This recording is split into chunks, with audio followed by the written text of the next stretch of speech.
来看嘉义市的果菜市场，配合农委会设一个试验所，15分钟就通验出农药村的量，伫源头替消费者的食品安全来把关。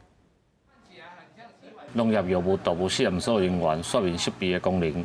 这间伫嘉义市果菜市场的实验室，是丰嘉南地区第一间使用质谱快检技术来检验果菜残留农药的所在。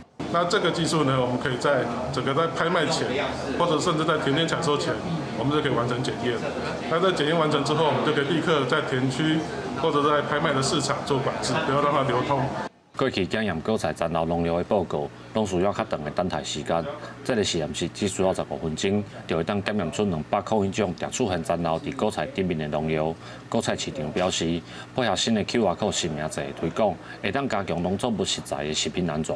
食谱快餐之外，我们还有在推行这个 QR code 的实名制的这个申请。那只要民众扫了这个 QR code， 起码可以找得到这是哪一个农民在哪里生产出来的。这个比生产履历还快速简便。嘉义市卫生局表示，这个实验室检验的速度真紧，会当伫源头就甲有问题的食材查落，莫互伊留去市面。